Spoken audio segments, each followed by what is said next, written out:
Bom dia, boa tarde, boa noite. A gente está aqui para mais um podcast da Copa. Comigo aqui está o Gabriel, Salve pessoal, beleza? Boa noite, bom dia, boa tarde. o AS de Paula Fala galera, muito jogo, muito gol e muita coisa pra comentar. e o Marcelo. Fala galera, 3 dias de Copa já, né? Tem muita coisa pra falar sobre.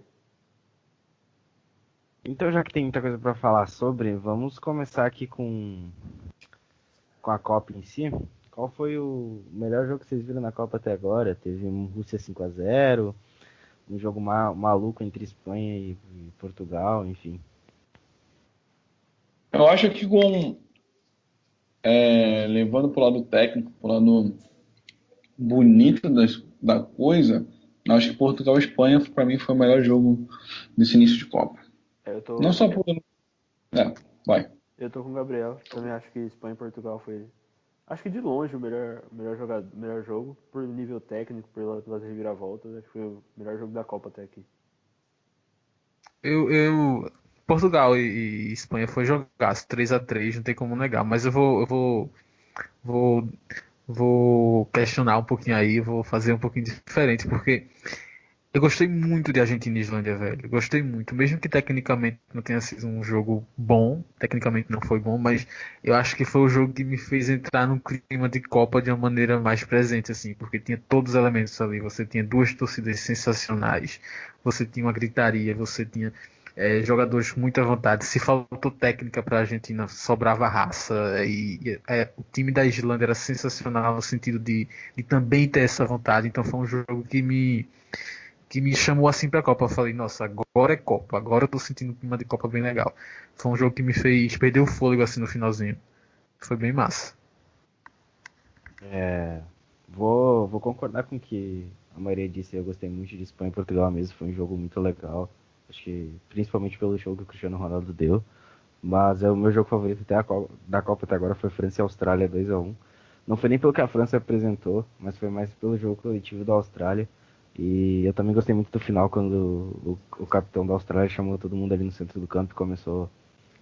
Cara, ele deu um baita no discurso, tipo assim, vocês foram longe, tá ligado? Vocês conseguiram jogar contra uma seleção grande e foi isso aí.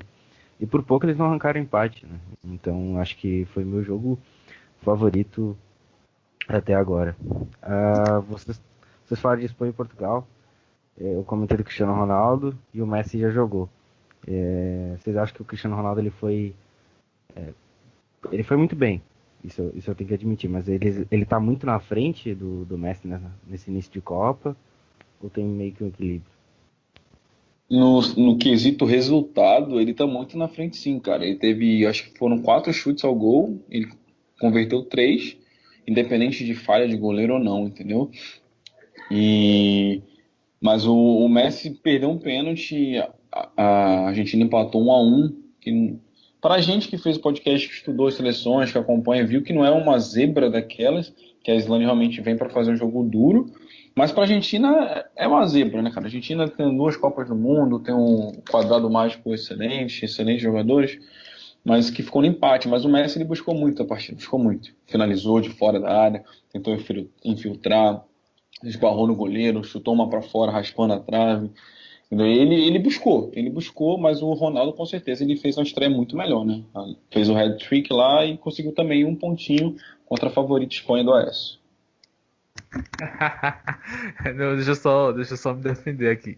Não, assim, vê, eu acho que independente da estreia, logicamente a estreia do Cristiano Ronaldo foi infinitamente melhor do que a estreia do Messi, né? E infelizmente a comparação é inevitável. Eu acho essa comparação meio injusta, porque são várias, enfim, variáveis que você coloca. Um tá jogando com a Espanha, outro tá jogando com a Islândia. Tem vários fatores aí que colocam assim, mas inevitavelmente vão comparar os pênaltis, inevitavelmente vão comparar as cobranças de falta dos dois. Isso vai ser uma tônica. Aí um jogou um dia após o outro, então isso fica muito claro. Mas eu acho uma maldade fazer isso, velho. Eu acho uma maldade porque os dois são sensacionais e independente da estreia, Cristiano Ronaldo fez muito melhor do que a do Messi. Os dois são jogadores incríveis. acho maldoso. O Sport TV hoje fez uma coisa, não sei, tô falando Sport TV porque foi onde eu vi, não sei como foi que os outros comentaram. Mas eles Não fala o dividiram. nome do concorrente, não. Fala o Eita, nome do desculpa. Editor, concorrente. corta aí, editor, É, corta aí. concorrente. E aí eles dividiram a tela e colocaram as duas cobranças de pênalti para fazer a comparação entre os dois. Eu não sei o que eles estavam querendo fazer com isso, sabe? Querendo dizer que o Messi não sabe bater pênalti, mostrar como bater. Mas eu acho que isso não tem Eu nada a vi ver. isso, né, cara? Eles até espelharam para parecer o Cristiano Ronaldo bateu de esquerda no canto esquerdo, né?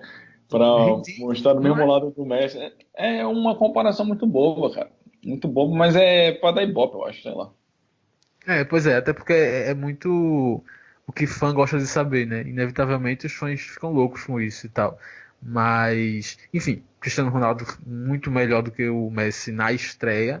Mas tem muito jogo aí pela frente e independente de Copa do Mundo, os dois são espetaculares. Eu acho que, infelizmente, a gente vai acabar falando de números, né, de resultados. E na hora que você colocar o resultado no papel, o Cristiano vai ter sido bem melhor na estreia, né? Vai ter dado uma largada, vai ter tido uma largada bem melhor que o Messi. Até por conta do Messi ter perdido o pênalti e tudo mais. Mas como o Aécio disse, os dois têm talentos únicos em gerações, né? Incomparavelmente. Até se eu for falar de talento, eu acho o Messi mais talentoso, eu acho o Cristiano Ronaldo muito mais físico e o Messi um pouco mais talentoso do que ele. Mas enfim, pouca coisa também. O Cristiano me surpreendeu muito por todo o histórico que ele tinha em Copas até então. Ele jogou muito bem, ele realmente carregou Portugal contra a Espanha. Parecia que ele estava lá na dele, mas foi efetivo, né? Deu 4 chutes a gol, fez 3. Foi bem útil, digamos assim, bem preciso. E o Messi, como o Gabriel disse, eu falo, se você não comparar o resultado, o Messi e o Cristiano Ronaldo tiveram estreias bem parecidas, né? Pô, o Messi jogou bem, jogou bastante, acabou perdendo um pênalti, né? Mas buscou o jogo e fez a Argentina funcionar, né? Porque, querendo ou não, a Argentina depende bastante do Messi. A Não, Argentina. Pode falar, desculpa. Mano, pode falar, pode terminar. Não, tu não falou ainda, né? Fala. Então, é, sobre isso, em todos os números o Messi liderou a Argentina. Ele foi o que mais chutou, ele chutou 11 vezes. Tem seleção que não faz isso em uma partida. Ele simplesmente pegou e teve o cara que ele foi o jogador que mais teve drible no jogo inteiro. Ele acertou 9, ele foi desarmado 7 vezes, enfim. Toda hora que tu viu o Messi, ele tava com a bola, entendeu? Tipo, a bola passava por ele. E essa questão do pênalti é algo até estranho, porque, querendo ou não, se ele não tivesse pegado a bola para bater o pênalti, todo mundo ia cobrar ele. Mas poucos sabem que de tudo que o Messi faz, eu não tô dizendo que isso é de certo modo um defeito, ele não cobra o pênalti tão bem. Acho que pela carreira dele, se eu não estiver errado, ele tem 76 ou 77% de aproveitamento em pênalti. E acho que ali até cabia pro Agüero bater, mas é aquilo, se o Messi não pega pra bater, vão dizer que o quê? O cara pipoca, entendeu? E aí isso é muito. Inclusive, eu ia dizer isso também. Não, não. É muito complicado. É muito E complicado. tem outra. Não, vai, Gabriel. Tava. Tem um outro fator, cara, que tipo, a gente fala da Argentina como favorita, né? A essa adora falar, né? Junto com essa Falava. Espanha daí, né? Só que, cara, a Argentina tem um quadrado mais, tem o Di Maria, tem o Higuaín, tem o Dybala, tem o Agüero, isso aqui. Vocês viram o cara falar mais de 2 vezes o nome deles? Não viu. Falou mais do Agüero porque o Agüero fez um golaço, né? E mereceu realmente falar. Ô, mano, o Di Maria não toca a bola, cara. O Di Maria só cruza a bola em cima dos caras e a bola vai pro escanteio. Jogo horrível do Di Maria. Nada, jogou nada. O Higuaín entra no segundo tempo pra fazer nada. O Dybala nem entrou em campo, cara. Entendeu? A gente fala, pô, a Argentina é bom, pá, não sei o quê. Mas ele carrega nas costas, cara. Ele carrega nas costas. E outra, a Islândia não é boba. A Islândia tava com 11 jogadores dentro da área, cara. 10 jogadores dentro da área, sempre. Sempre. A bola tava na linha de fundo. Mano, no círculo da área tinham 10 jogadores. Só ficava o centroavante número 11 lá fora, que foi o autor do gol. E mais nada. Entendeu? Então, cara, é difícil. Ele tentou, ele driblava e tinha dois em cima. Ele driblava um, tinha mais outros dois. Aí um puxando, um batendo. Ele criou a chance dele lá, mano. Mas não tem como comparar. Não tem como comparar. E isso. A gente fala que tem muitos craques, mas nenhum deles aparece, cara. Nenhum deles. O Agüero apareceu uma vez no jogo e mais nada, cara. O, Isso. como o Gabriel disse, eu não consegui ver o jogo, né? Eu estava no trabalho, mas eu depois peguei para assistir os melhores momentos, meio que uma reprise meio, tipo, só com algumas partes do jogo, né, não tudo. Mas com os 11, né, atrás da linha da bola, com 10 atrás da linha da bola, cara, é complicado. A gente viu o Barcelona só fazendo um link, né, o Barcelona de 2012, 2012, se eu não me engano, sim, foi 2012, que perdeu pro Chelsea, o Chelsea do Drogba, que o Chelsea fez a mesma coisa, o Chelsea fez um gol, ou dois gols, agora não lembro, no Camp Nou, que classificava o Chelsea, eles botaram os 10 caras dentro da área, e é complicado você jogar. E o time do Barcelona de 2012 era excelente no papel, na prática, jogavam juntos há muito tempo, e foram eliminados por um Chelsea muito mais fraco, por conta de você ter uma retranca muito bem feita, entendeu? É complicado você jogar contra 10 caras dentro da área. Sim, e vocês falaram uma coisa interessante que é a Islândia, né? Como a Islândia marcou A bem Islândia hoje. jogou assim. E Portugal jogou assim contra a Espanha, né, cara? Sim, Portugal Sim, jogou assim. Jogou atrás o dia inteiro. sim. E querendo. E aí, e aí vocês estavam falando aí da Islândia, e como a Islândia foi uma variável importante nesse jogo, porque a gente fica falando muito da Argentina, mas inclusive no pênalti do Messi, a defesa do goleiro foi muito legal. E ele jogou muito bem o goleiro, né? O tempo inteiro. Inclusive fez uma defesa depois do pênalti, se eu não me engano. Ele fez outra grande defesa. Mas falando Entrar em campo. isso, e falando dessa questão da dependência do Messi, eu acho que isso ficou muito, muito claro no jogo de hoje. E a gente vê como isso é diferente tratado lá na Argentina e aqui no Brasil, porque aqui no Brasil a gente meio que tem um medo dessa Neymar dependência e a gente sempre procura alternativas, ou pelo menos o Tite procura alternativas para que a seleção jogue como um todo.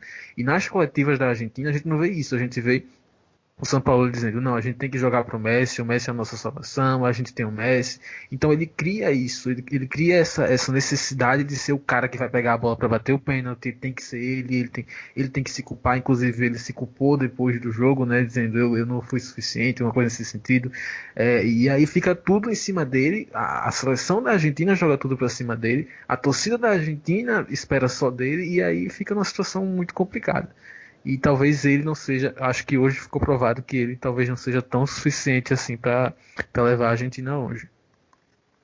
E como vocês citaram da Islândia, outra coisa que deu pra se notar no jogo é que toda vez que a Islândia chegava, por mais que fosse no contra-ataque ou com a bola no pé, mano, a defesa da Argentina era um Deus me acuda. Era todo mundo tentando afastar a bola, ou o goleiro dava fazia alguma coisa bizarra, como por exemplo o cara entregou a bola o Cabadeiro, que era o goleiro de hoje, entregou a bola no pé do jogador da Islândia na frente da área. E o gol saiu assim. Foram 2, 3 tentativas seguidas de cruzamento para a área, até que foi que o lateral meia da Islândia cruzou, a bola sobrou e o cara tava lá para completar. Então esse é outro fator da Argentina que vai talvez complicar a vida deles, é a defesa. Porque na próxima rodada a Croácia não é tão... Se a Islândia já foi zoada, a Croácia, que tem muito mais técnica, vai ser bem mais chata. Mas vocês falaram de decepção e a gente linka logo a estreia da França e do Uruguai, né? E aí eu pergunto pra vocês acham que a França e o Uruguai eles decepcionaram? Ou a Austrália e o Egito eles surpreenderam mais do que a gente achava que eles podiam fazer? Cara, no caso do Uruguai e do Egito, eu já sabia que ia ser um jogo duro, cara, porque os dois vão brigar para passar, né? Apesar da Rússia ter metido 5 ali, né? Mas o Egito, eu acho que né, assim ainda passa, eu acho que vence o duelo contra a Rússia e contra a Arábia Saudita, sabe? Faz os 6 pontinhos dele. E o Uruguai não é isso tudo que a gente estava achando que ia ser, sabe? Os 4 meio-campos deles são meio-campos novos, né? Inexperientes, primeiras Copas dos 4. E eram jogadores velozes para a bola chegar rápido com qualidade no Suárez e no Cavani. E não chegou nenhuma bola. Chegou uma, né? Do Suárez ali, pá, mas nenhuma mais. Então, tipo, foi um gol aos 89 de cabeça no cruzamento, numa falta que teve, e nada mais. Ou seja, o Uruguai vai ter dificuldade, vai passar legal por causa do grupo. Mas eu acho que o Egito a gente já sabia que ia fazer um jogo duro. É, eu acho que foram motivos diferentes, né? O Uruguai, eu realmente estava esperando esse equilíbrio. Embora o Egito não tivesse com Salah, não jogou com Salah, acho que foi um resultado injusto. Acho que foi um resultado injusto para o jogo. Acho que 1-0 não refletiu o que o jogo foi, e acho que o Uruguai conseguiu ter muita dificuldade, como a França também teve com a Austrália. Mas isso talvez represente um pouco da tônica dessa Copa do Mundo, que é uma questão de você estar sempre com jogos muito equilibrados.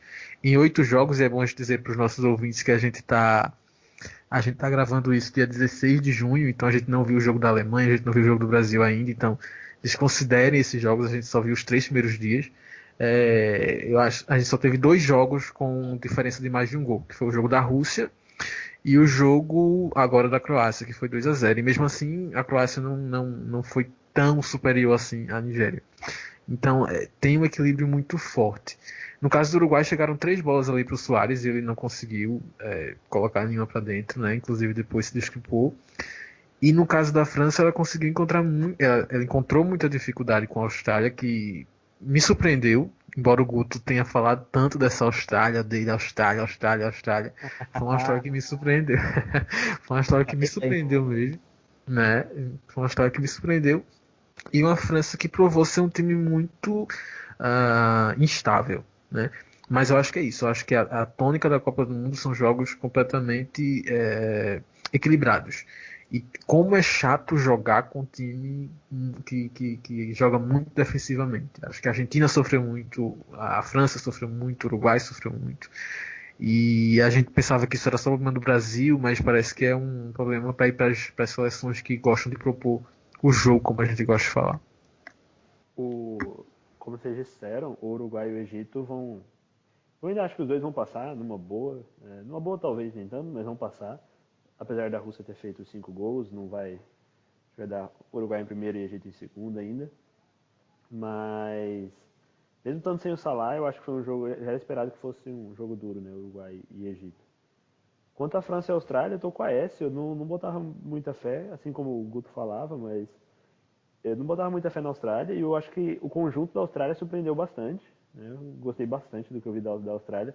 Não pelo nome, até porque se pegar no papel, né, não tem nomes, mas o conjunto foi bem interessante. Eles trabalharam bem, defenderam bem, atacaram de forma razoável, né?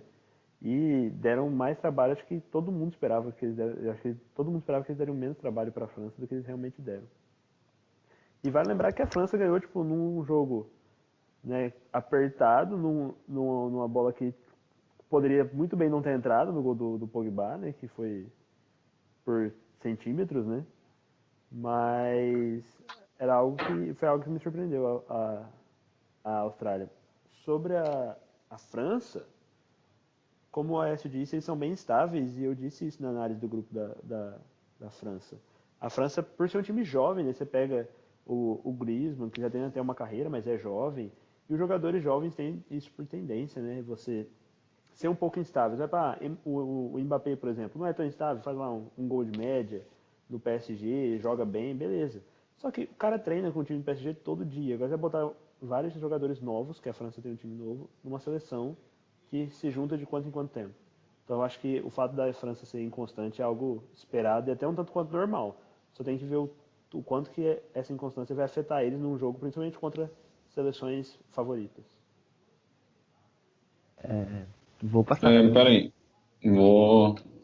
vai mudar de assunto? Não, só vou concluir. Então vai lá, que eu quero falar disso ainda. Então manda. Não, eu acho que, mano, a questão da França e Austrália é muito mais um demérito da França, cara, do que um mérito da Austrália, entendeu? Eu acho que não tem essa de a seleção é nova, entendeu? A seleção é inexperiente, é a primeira Copa de muitos ali, isso, aquilo. Eu acho que, meu amigo, foi convocado, entendeu? Tem condições de estar ali, tá pronto para tudo, sabe? Não tem essa de ficar, tá jovem ou tem pouco tempo de união. Acho que é mais incompetência do técnico dele, mano, do Deschamps, cara. Porque se tu olhar no papel, cara, não tem como essa seleção não jogar bola, cara. Não tem como. E eles não fizeram uma jogada de efeito. É um pênalti mandrake em cima do Griezmann, que se o cara não marcasse, não ia ser nenhum absurdo. Uma bola que o Pogba ia tocar, bateu no zagueiro, bateu na travessão e entrou, né? Então o jogo foi truncado. Mano, como que a seleção da França não consegue fazer uma triangulação, cara? Como é que eles não conseguem fazer uma troca de passe que nem a Espanha fez com Portugal? Eles têm jogadores do mesmo nível, cara. O Kanté, ele corre no campo inteiro. Ele rouba todas as bolas, ele tá de uma área a outra. O Pogba é excelente, o Mbappé corre mais que o Bolt. O Griezmann é o melhor da seleção. Dembélé, tu não sabe se é direito ou se é canhoto. O cara, habilidade com as duas pernas, chuta com as duas pernas, Tolisso e, enfim, infinidade de jogadores. Né? Ainda entra o Fekir no segundo tempo, o Matuidi, o Giroud. Então os caras, mano, o cara pode mudar para sei quantas formações. Eu acho que é demérito da França, os caras não acharam a forma de jogar, cara. Não acharam a forma de jogar. Eu acho que essa seleção que começou também não é nem titular para mim. Nem pelos laterais, que eu sei que estão machucados, mas o Tolisso ali e o Dembélé eu acho que não rola de ser titular. O Tolisso foi uma surpresa pra mim também. Agora, só um comentário do Kanté. O Kanté é um monstro, né? Nossa senhora. O Kanté, como você disse, ele corre tudo, né? Ele marca, ele desarma todo mundo. E é um excelente marcador, né? Incrível. E é isso que vocês estão falando, tem muito a ver com essa instabilidade da França mesmo, porque às vezes a França faz jogos muito bons, eu assisto, por exemplo, esse amistoso que eles fizeram com a Itália, que eles venceram bem, não sei, acho que foi 3-0, 4-0, não lembro, mas jogaram muito bem, um desempenho muito legal. Falei, pô, eles são realmente um dos favoritos da Copa. Esse mesmo time da França, como até falei no outro podcast, perdeu a final da Euro contra Portugal sem Cristiano Ronaldo. Esse time da França perdeu pro Brasil de Dunga em Paris por 3-1. Então, assim, eles são muito estáveis. Eles às vezes isso até dentro do próprio jogo. O jogo contra a Colômbia mesmo, que eles fizeram amistoso, eles abriram 2-0 com o primeiro tempo muito bom. E aí morreram no segundo tempo e a Colômbia virou. Isso em Paris. Então, assim, é um time que essa instabilidade pode custar caro para a França.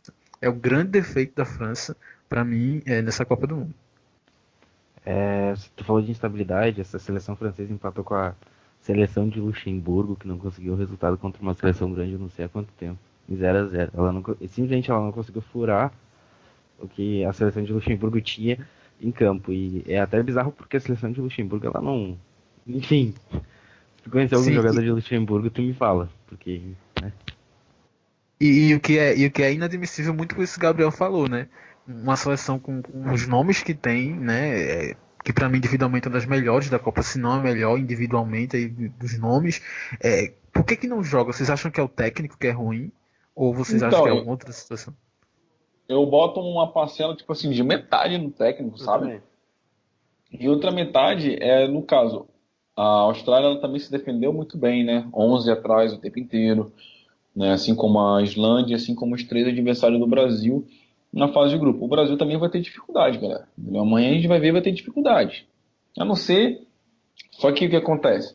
A gente teve a dificuldade contra a Áustria, não teve? Só que o Neymar vai lá na habilidade e faz o jogo virar, né? Ele faz o jogo render. Mas é num lance individual, é numa genialidade. Que a França tem jogadores para fazer isso, cara. Então acho que 50% é o técnico, cara, que não tem pulso firme, apesar de ter jogado Copas e tudo mais. Só que não consegue achar uma formação para a equipe, cara. A equipe fica. Cara, eles não trocam 5 passes, não fazem uma tabela, uma bola enfiada. Eu fiquei maluco. Falei, como é que a França não faz um negócio desse, cara? Sabe? E jogando com a Austrália, pô. Os caras são melhor forma física, entendeu? E metade no técnico e metade no. Eu acho que eles acabam amarelando um pouco, sabe? Na hora do individualismo ali de tentar o drible. E nesse ponto, o Brasil.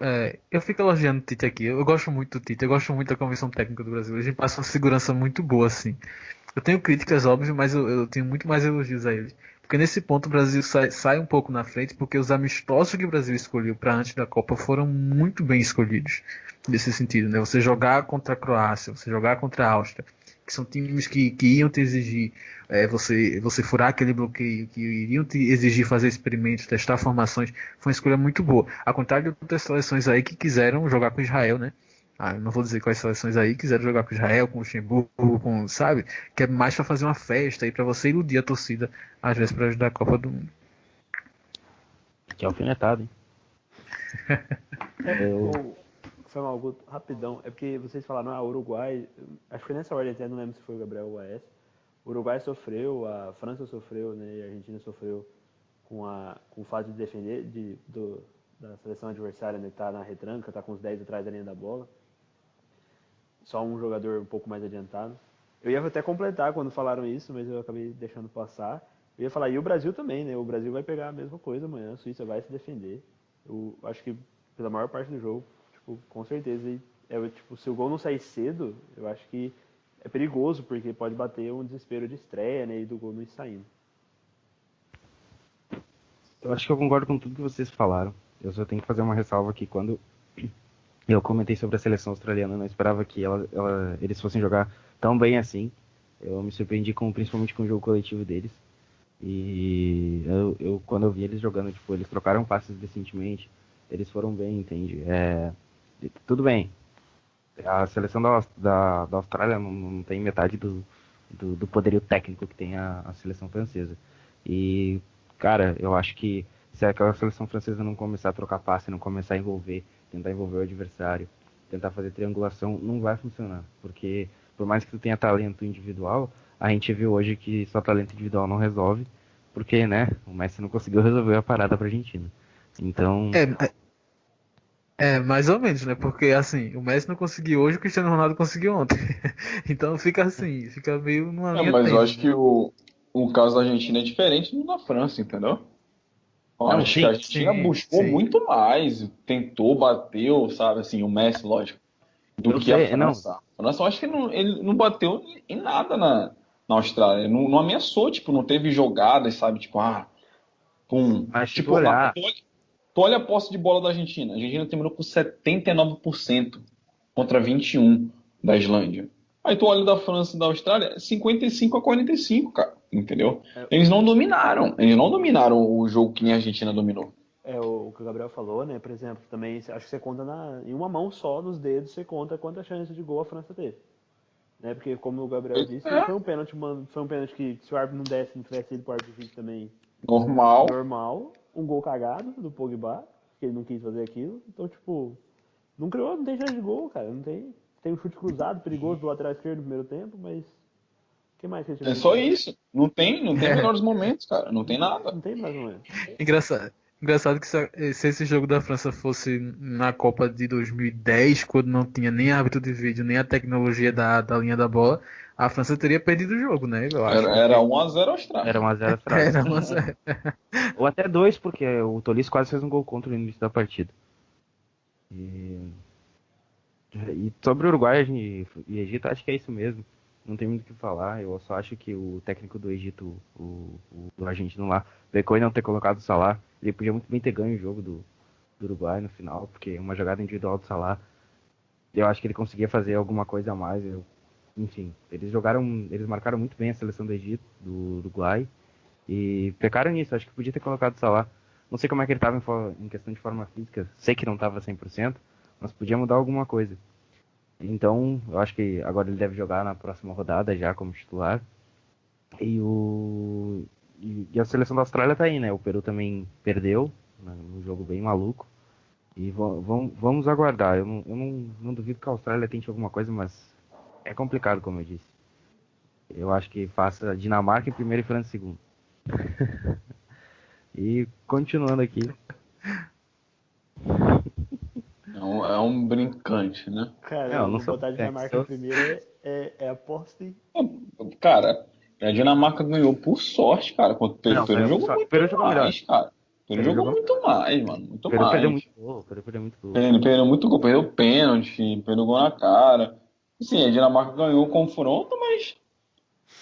Sei lá, mano. Eu acho que o Peru faz um jogo muito mais difícil, cara, com a França e a Austrália do que a Dinamarca. É capaz da Austrália ganhar a Dinamarca, cara. Sim, eu acho que a questão do Peru hoje foi. Eu acho que acabou pesando o fato de ser 36 anos depois. Eu acho que na hora de finalizar isso pesava nos jogadores, assim. Acho que a emoção, sabe? Essa coisa do. Talvez isso passe para os próximos jogos, né? Isso, a partir do segundo jogo, essa calmaria volte aí e eles consigam fazer. Porque também não foi um resultado justo. Não achei o resultado justo da França, não achei o resultado justo do Uruguai, era para ter sido empate também. E não achei o resultado justo da Dinamarca com o Peru. Acho que foram três resultados mentirosos. E eu acrescento nesse aí, esse o Argentina e Islândia. Também acho que não veria nada. Tipo, foi 1-1, né? Mas a Islândia ganhou o jogo também, cara. Tipo, a Argentina buscou mais, né? Mas o A empate. Islândia levou mais perigo. Então você falar, o empate, beleza, fica de bom tamanho, né? Por tudo que o Messi fez durante o jogo. Mas o que eu acho interessante do jogo do Peru e da Dinamarca, e que é interessante até nos outros jogos, por exemplo, o Uruguai, que acabou ganhando o jogo, mas o Suárez perdeu 2 ou 3 gols. É engraçado como uma competição de tiro curto isso faz diferença. O Peru ter perdido esse jogo depois de perder pênalti, do Cueva ter isolado aquele pênalti, e de ter perdido os gols que perderam, pode fazer muita falta. Porque se você tem jogos de ida e jogos de volta, pô, você tem mais 5 jogos, beleza, até que talvez provavelmente não iria fazer tanta falta. Agora, 2 jogos fica muito perigoso, ainda mais que não saiu sem ponto nenhum, né? Pô, se pega a Austrália empata com o Peru, já vai ficar bem difícil do Peru ir para as oitavas. E eu acho que esse é o ponto muito interessante da Copa do Mundo e de competição, que tipo, são competições de tiro curto, assim, de 3, 4 jogos e você já pode estar eliminado ou classificado. Sim, total. Até porque, assim, eu imagino que um técnico, por exemplo, do Peru ou da Dinamarca ou da Austrália, eles já vão para esse grupo contando com menos 3 pontos contra a França. O que vier com a França é lucro. Eles já vêm contando com a derrota para a França, que seria um resultado normal. E aí vamos focar nesses grupos. E aí, se você perde um jogo que não é o jogo da França, isso complica muito, porque você ainda vai jogar com a França, que teoricamente uma derrota não seria um resultado, seria o resultado normal. Então é muito complicado por causa disso. Então o Peru fica numa situação muito mais complicada do que a Austrália, porque a Austrália perdeu o jogo que em tese ela poderia perder, que era pro favoritão do grupo. Mas é mais ou menos isso. Vocês falaram de poderio técnico da favorita França, do Aécio botando a Espanha como favorito. Ainda bota. Maluco. Cristiano, de Cristiano Ronaldo, Messi, enfim. É uma Copa com muito talento individual. Também Salah, né? Não posso esquecer. Enfim, qual a seleção que vocês mais gostaram de ver jogar até agora? Assim, que vocês falaram, nossa, opa, me surpreendeu. Olha, até agora, Cara, eu vou com a F, cara. Até agora, o futebol que eu mais gostei de ver foi Espanha. Achei um futebol extremamente bonito. Eu gostei muito do futebol que a Espanha jogou. Teve suas falhas, né? Teve seus lapsos, mas apesar de ter trocado de técnica 2, 3 dias, 4 dias agora, né? Hoje é sábado, dia 16. Mas eu acho que a Espanha me jogou o futebol mais bonito, sério. Eu gostei bastante. a Espanha joga futebol bonito, envolvente, ainda mais quando o Thiago tem campo, com o Davi Silva, com o Isco, com o Coque, com o Busquets. Pá, é um futebol bem envolvente, é da hora de ver. Só que não é objetivo, cara. Sabe? Não é objetivo. Podia ter feito 7 gols em Portugal e saiu com um empate, né? Mas eu gostei mesmo, cara, da seleção da Islândia, cara, jogando bola. Sabe? Os caras se defenderam, tipo, dando a vida na defesa e no ataque, mano, com certeza tem um peso pela zaga, o goleiro da Argentina ser muito ruins, né? Mas eles, mano, sempre trazendo perigo no ataque, cara. Sempre perigo. Bola, os segundos pegando de primeira, chutando pra fora, o goleiro fazendo uma defesa, bola passando perto. E eles ameaçaram, mano. Se a Irlanda tivesse ganho o jogo hoje, eu não ia achar surpresa não, cara, pelo jogo, sabe? Subiu muito bem, 2, 3 toques de passe, já tava no contra-ataque. Eu fico com a Islândia como um futebol bem apresentado, sabe, nas suas devidas proporções, nas suas qualidades, né? É um país que tem 300 mil habitantes, cara, né? Então, e sair uma seleção para bater de frente com a Argentina na primeira Copa, na sua estreia, mano, tem que se valorizar muito. Eu vou. Adivinha, de Espanha. Mas eu vou de Espanha com ressalvas, assim, sabe? Acho que foi uma seleção que não foi um primo técnico. Aliás, Adriano, eu achei que até agora a gente assistiu só 3 dias da Copa. Repito, a gente não viu o jogo da Alemanha, a gente não viu o jogo do Brasil, a gente só viu os 3 primeiros dias. Então E eu vou. nem o jogo da Coreia. Não esquece da Coreia. Nem tem jogo da Senegal ainda, Bélgica, nem Senegal. tem jogo da Então Inglaterra. calma, gente. Calma. A gente só viu os 3 primeiros. Então, nesses 3 primeiros, para mim, o melhor futebol foi o da Espanha. Acho que não foi aquele primor técnico, porque eu acho que nenhuma apresentou um primor técnico. Nenhuma seleção foi muito superior à outra, a não ser a Rússia, mas aí a Rússia a gente já conta que foi esse momento dela e acabou. Mas eu acho que o que mais me surpreendeu na Espanha foi que ela tinha trocado de técnico há 2 dias, então eu imaginei que que isso fosse influenciar mais no jogo, na cabeça dos caras. Não sei na cabeça dos caras, né? Porque isso a gente tem como saber. Mas o jogo parece que continuou, se não perfeito, mas continuou competitivo, né? E continua sendo difícil fazer gol neles se você não tem o Cristiano Ronaldo no time. Continua sendo difícil fazer gol neles. E por isso foi uma seleção que me... Não é surpresa, porque eu já coloco ela como favorita. Eu continuo colocando ela como favorita, porque embora eu não tenha feito um primeiro jogo sensacional, é uma seleção que mostrou que não ficou muito abalada com a troca de técnico e que tem muita possibilidade de evoluir durante a Copa do Mundo. Mas eu concordo com o Gabriel quando ele diz que é uma seleção que não que vai envolvendo muito, mas não tem objetividade. Eu também não gosto muito desse futebol. Embora é um futebol que às vezes ganha, né? Em 2010 ela foi ganhando de 1-0, 1-0, 1-0, 1-0, 1-0 e foi chegando lá. Chegou na final e ganhou de 1-0 também. Então é um futebol que às vezes dá certo, eu não gosto, mas é um futebol que eu acho que é competitivo. Por isso continua sendo favorito para ganhar a Copa. Eu realmente gostei desse Espanha e Portugal. Acho que a Espanha realmente joga um futebol legal de assistir e tudo mais. Mas eu não poderia, na semana passada, falar da Austrália e chegar aqui depois desse jogo e não falar deles. Eu acho que eles me surpreenderam no quesito coletividade, como eu tinha dito. Outro maluco também. Mas falou da Islândia, eu vou falar da Austrália.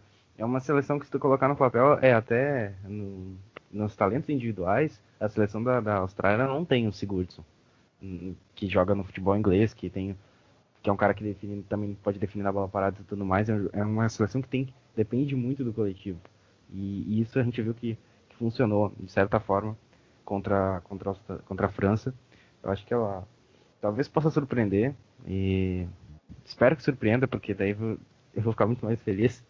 Mas se a gente vamos virar esse lado da moeda e vamos falar da seleção que vocês mais, assim, poxa, não acreditei. Tipo, cara, essa seleção me decepcionou. Eu sinceramente, cara, eu fico com a Espanha.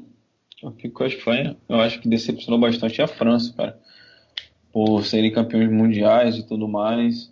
Cara, a Espanha, ela começa atrás porque o Cristiano Ronaldo tá num dia inspirado, tá brilhando, entendeu?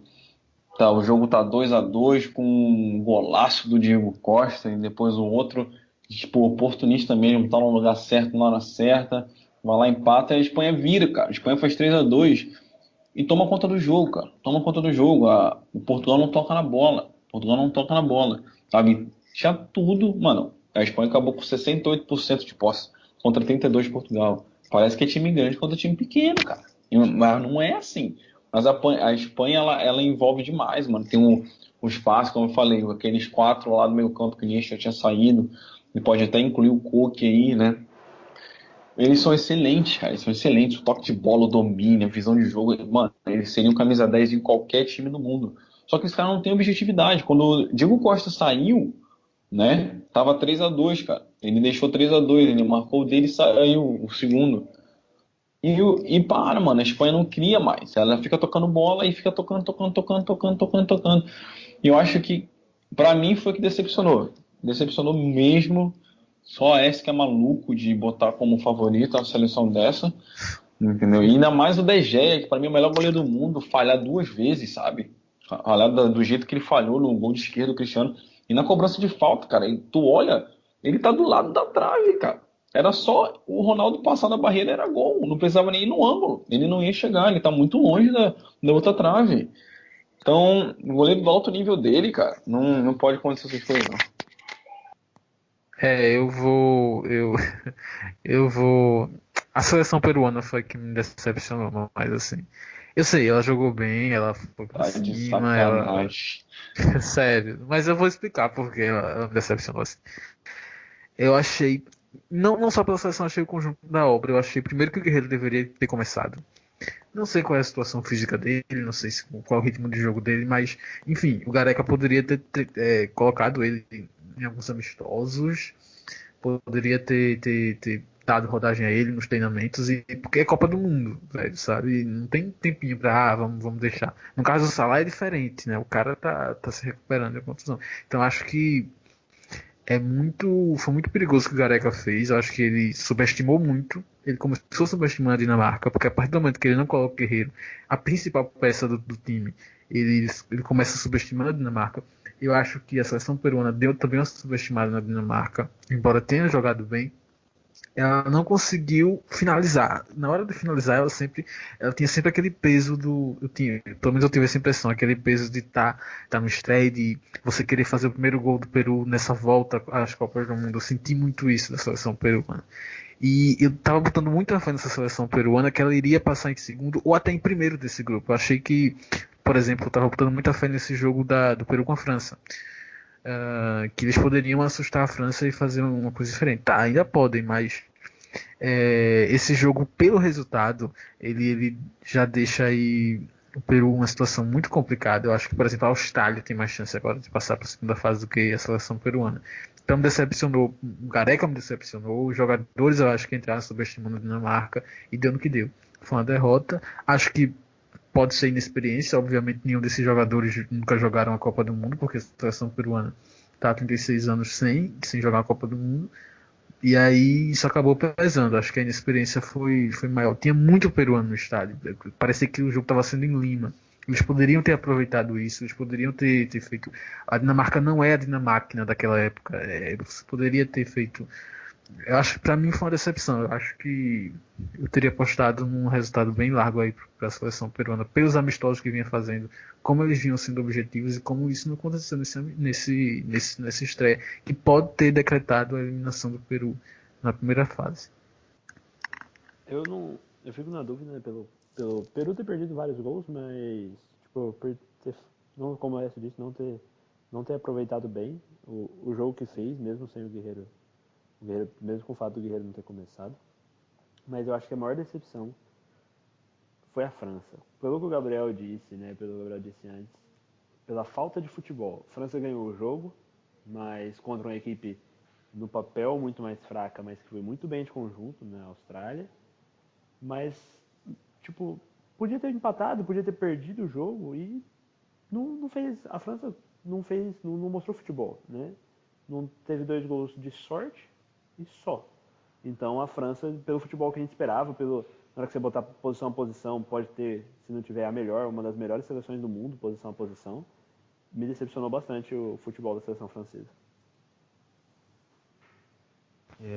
Eu acho que realmente essas seleções como Peru, França, Espanha, elas deixaram um pouquinho a desejar. Pode ter sido algo referente a talvez a estreia.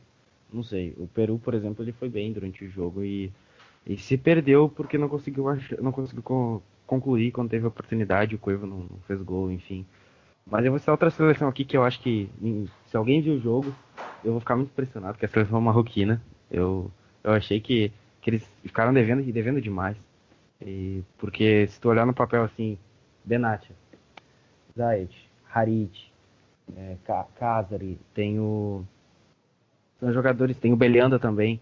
Enfim, são jogadores que ok, a maioria não é marroquino, mas se não é o caso, eles estão defendendo a seleção marroquina contra um Irã que, assim, foi muito bem explorando as oportunidades que teve. Eu acho que até o Irã ganhou de 1-0, podia ter ganhado de 2 mesmo, porque perdeu alguns gols. Eu acho que a seleção do Marrocos, ela subestimou a seleção iraniana, antes mesmo de entrar em campo. E eu acho que a seleção marroquina ela podia ter apresentado um futebol melhor do que apresentou. Eu realmente fiquei decepcionado, porque eu achava que o Marrocos podia brigar por essa segunda vaga do grupo B. Eles têm uma seleção interessante, fizeram uma eliminatória legal. Eles eram a terceira seleção que vinha para a Copa com maior número de vencibilidade, era 18 jogos sem derrota.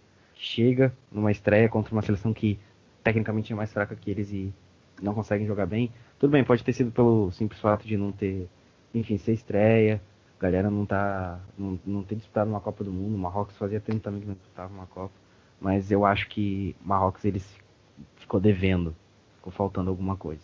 Aproveitando o gancho do Marrocos, só um comentário, como a gente disse antes do Peru, que a falta, por não ter feito os gols, pode ter decretado a eliminação do Peru, né? O Marrocos é a mesma coisa, né? O Marrocos, como a gente falou aqui na análise desse grupo, o Marrocos a gente colocava até como sendo uma possível Costa Rica, a versão costarriquenha de 2018, né? De surpreender, pegar umas oitavas, umas quartas de final. E perdeu um jogo num gol contra aos 45, ou aos 46. 50. 50, exatamente. 44 foi o do Uruguai, exatamente, aos 50. E aí você vai ter agora, eles vão ter 2 jogos ainda pela frente, mas pode ser que esse jogo tenha decretado a saída deles, né, da Copa, o que é bem complicado, né, por você perder um jogo para uma seleção que era, em tese, bem mais fraca. Então, cara, eu vou concordar e discordar. Eu acho que realmente eu tava esperando o jogo do Marrocos, tava na Polícia Federal, e eu tava atento, cara, pro jogo do Marrocos, porque eu queria ver a geração de ouro dele jogar bola. Só como a gente tinha falado já no podcast, cara, a seleção do Irã também é boa seleção, entendeu? Assim como eles, que não tem esse prestígio todo internacional, talvez o Marrocos tenha um pouquinho mais por ter jogador do Juventus, jogador do Real Madrid, jogador do Ajax, pode ter um pouquinho mais de prestígio do que o Irã, mas o Irã foi a terceira seleção a estar classificada para a Copa, entendeu? Só perdeu para o país sede e para o Brasil, que é o ex-campeão, sabe? Então, é, o Irã vem muito bem, cara. O Irã também vinha de sequências de vitórias, sabe? Muitas partidas sem perder. E não é zebra o Irã ganhar. Tanto que o jogo, o Irã dominou, cara. O Irã dominou. Teve chance no início que o cara embolou com a bola ali dentro da área. Ele foi dar uma passada, errou. A bola ficou para trás no contra-ataque. Então eles tiveram mais chances do que o Marrocos. E talvez ele seja agora Costa Rica. Sabe, passou, porque o Irã é líder do grupo, né? Se Tem isso, né? Portugal deu uma bobeada e empatar um outro jogo até com o Irã, que não seria nada demais, ou até com o Marrocos, vai que o Marrocos começa a jogar bola, ou a Espanha também empatar, o Irã pode passar até em primeiro, cara. Seria histórico, hein, isso aí. Seria mesmo, mas é uma Ah, possibilidade. só um salve pra Dani. A Dani falou que tá torcendo pra Coreia aqui. Ela mandou um áudio e falou: Gabriel, tô torcendo pra Coreia falar no podcast. Tamo junto, Dani. Ah, que massa. Vai, som. Falei do som, né? Agora que o Gabriel brincou de jogador da seleção da Coreia. Eu também lembrei do Cristiano Ronaldo, do Messi. E eu sei que isso é meio irreal de fazer agora, mas dá pra dar uma brincada. Quem vocês acham que é o jogador da Copa até agora? Jogador da Copa até agora é o português Cristiano Ronaldo. De longe, o melhor jogador da Copa nesses 3 dias é o Cristiano. Goleiro da Islândia, Haldarsson. Como é o nome dele? Haldarsson. Boa. Né? Eu achei ele muito incrível. Boa. Ele fez pegou um uma jogo, cabeçada de Higuaín ainda no finalzinho, né, cara? ele fez um jogo sensacional. E tem tudo que envolve também a Copa do Mundo. Porque a Copa do Mundo vai além do futebol, pra mim.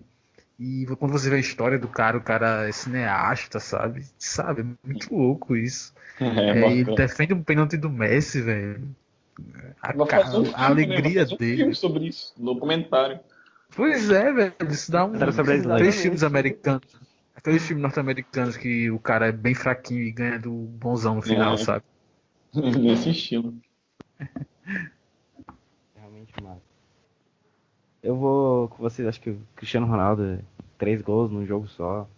Pra quem não conseguia jogar bem uma Copa do Mundo, ele não tinha feito gol na Espanha ainda, numa Copa, então eu acho que isso também foi mais um peso que ele tirou das costas. E eu daria nesse momento o Cristiano Ronaldo e por enquanto acho que é isso. A gente vai voltar aí com mais podcasts ao longo dessa Copa. Se vocês quiserem se despedir, a deixa tá aí. Ó, molecada, não se esqueçam, o podcast está saindo no YouTube, que é Perfis Esportivos, né? E também estamos